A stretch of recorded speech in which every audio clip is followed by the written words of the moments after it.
Tonight, we are delighted to present the Chairman's Award to Congressman Tony Cardenas. As you know, Congress is in recess this week, as I mentioned earlier, and Tony is still here. Congressman Cardenas made history when he became the first Latino elected to represent the San Fernando Valley in the House of Representatives. Congressman Cardenas serves on the prestigious House Committee on Energy and Commerce and was elected by his colleagues to serve as the CHC PAC chair, raising over $10 million in the 2018 cycle. Tony is one of 11 children of Andres Cardenas and Maria Quesada, who immigrated to the United States from Jalisco, Mexico. Tony attended the University of California, Santa Barbara, where he earned a degree in electrical engineering in 1986. His public service includes serving in the California State Assembly and the Los Angeles City Council before his election to the Congress in 2012.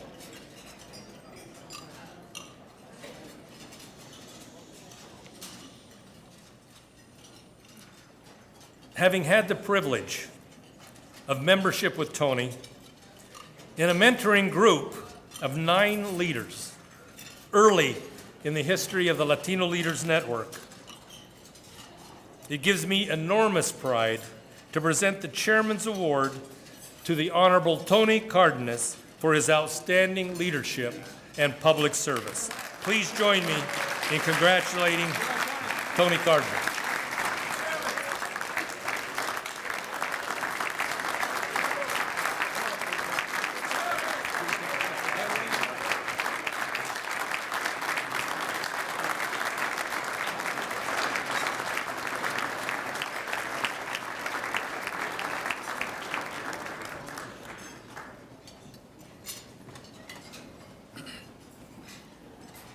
Thank you, Mickey.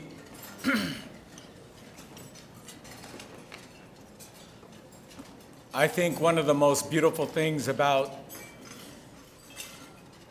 the Latino community is that humility is high on our list of achievements. And I stand on the shoulders of you, Mickey. You are not the elected politician among us, but you are the senior politician among us.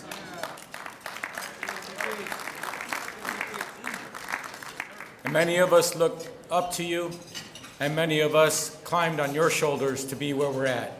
So thank you so much for your leadership and the tremendous job that you've done with the Latino Leaders Network. So thank you so much.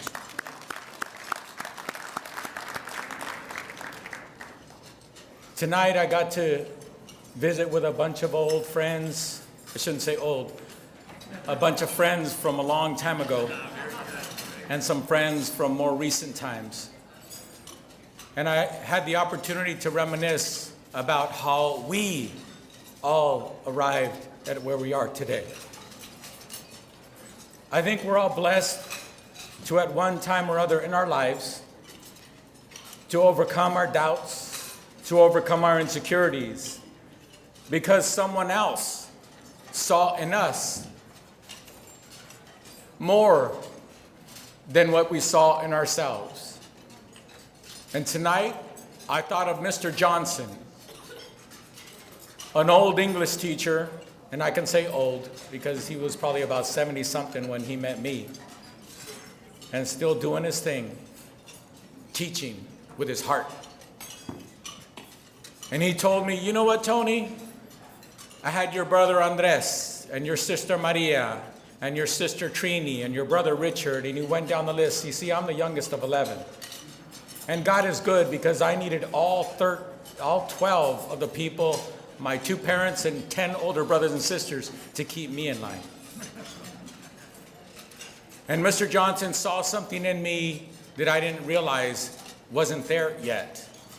I thought I was pretty smart, identified as gifted as a young child. I got to take the classes with a lot of the white kids. My neighborhood is mostly brown. And I was supposed to track toward college, and I assumed I was going to be just fine. But Mr. Johnson convinced me to stay after school and read to him day after day after day. And it wasn't until I got accepted to the University of California, Santa Barbara, and for some reason, I got to see my history as a student, and something jumped out at me. I arrived in the 10th grade in Mr. Johnson's English class, only reading at 8.5 grade level. I was behind. I didn't realize it. I didn't know it. He did. By the time I got out of Mr. Johnson's class, I was reading at 11.5 grade level. That is why an award tonight is named after Antonio Villaraigosa. Somebody was teasing me tonight, and I'll admit, because it's true. There was a time when Antonio and I were in the legislature together, and we were fighting like cats and dogs. But the beauty of that, and the reason why we fought with each other, was because he believed in what he was doing. He had a vision beyond himself and beyond the small things. And I felt the same. We just thought of doing it differently. But God is good, because we came together to serve the city of Los Angeles for 10 years together. And through that, we became the true brothers that we didn't recognize earlier, but that we are today. So thank you, Antonio, for your example. And another thing that's very important to every single person in this room, but especially to Latinos, because we love in more than one language, and we think in more than one language, and we do things that are beautiful and amazing that sometimes people in this great country don't want to realize or recognize. But we are truly leaders of this great country. We are truly good people. We are hardworking. We are humble. We are innocent in so many ways because we are so darn giving. In the Cardenas family, where we always had just enough. I remember as a little boy, somebody would knock on the door and ask me in Spanish, "Is this Don Andres' house or Doña Maria's house?" And I would say, "Sí." And I would say, "Mom, somebody's here for you." A 3-bedroom, 1-bath house, not very big, in a humble community. And my mother would say, "Pasen, pasen." And we would either give up a bed, if they were of a certain age or older, respect. One of us would give up our bed so that they could have a place to sleep for maybe a few days or maybe a few months until they got on their feet. How does a family that most Americans would assume is struggling, how do they do that? How do they open their door to somebody when most people would say, this family is technically impoverished? This family technically has no room for anyone else. How do you fit 13 people in 3 bedrooms? Well, you do. And then when 14 comes along, you fit them in as well. And 15 or 16 and 17. That is the Latino community.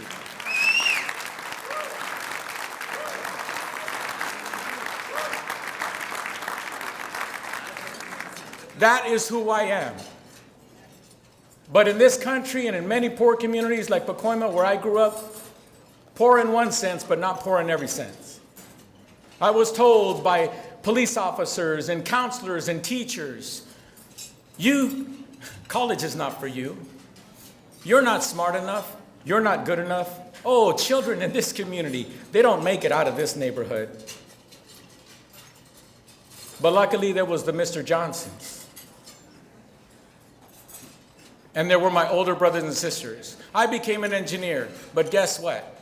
Because the biases of a community and the unfortunate ignorance of that girls should not leave the house until they're married, that was my family, with all due respect to my beautiful parents.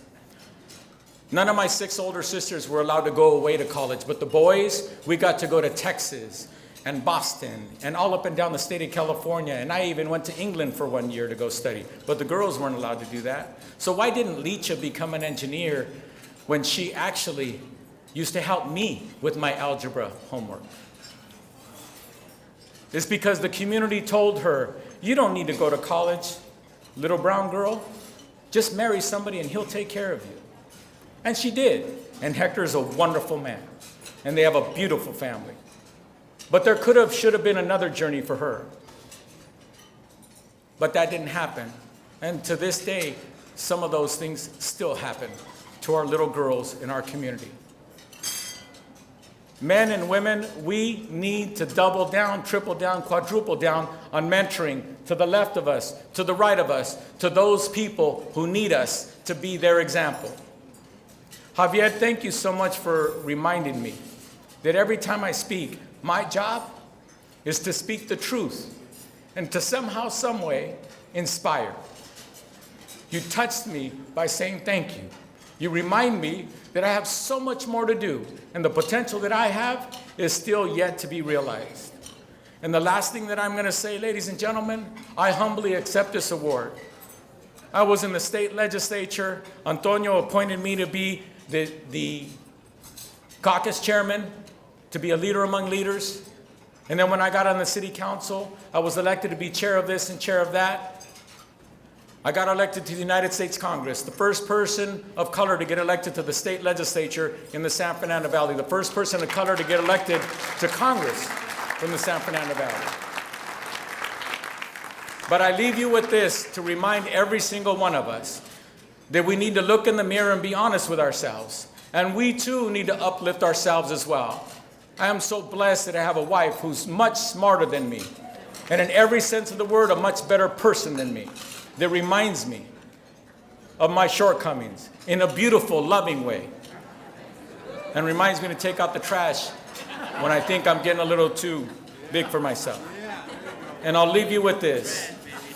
I was elected to the United States Congress, and right around the time I was fighting to get on the Energy and Commerce Committee, which is a battle in and of itself, and I won that battle. Right around the time I fought to become the chairman of BOLPAC, the leader of the Hispanic Caucus, to elect more Hispanic Caucus members to the United States Congress.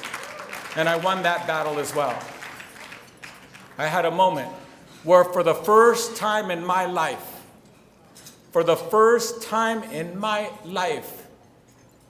after running a successful business in my community, after getting elected to the state legislature and positions of leadership beyond that, the city council and positions of leadership beyond that, to get elected to the United States Congress for the first time in my life, because the damage that was bestowed upon me by ignorant people who didn't see who I really was. For the first time in my life, I said in earnest, I am a leader.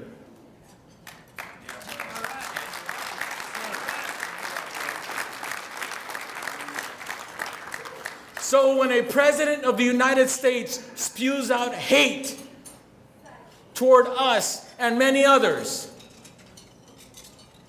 that is damaging. It is unconscionable. It is wrong. So therefore, every single one of us need to look to our left and to our right, in front of us and behind us, and help heal whatever pain that our brothers and sisters are feeling. And we need to realize that every single one of us is a leader if we choose to lead in a moment of love and clarity and giving, or with a title that may be bestowed upon us by our neighbors and our community and our country. So please understand, an opportunity like tonight to come together and to say hello to friends from long time ago and to meet new ones, it's an opportunity for us to come together and say, we are filled in a room of beautiful, beautiful people. And it is us, when we are at our best, that is what we make this country and this world an amazing, beautiful, loving place. Thank you so much, Mickey, for this honor. Thank you.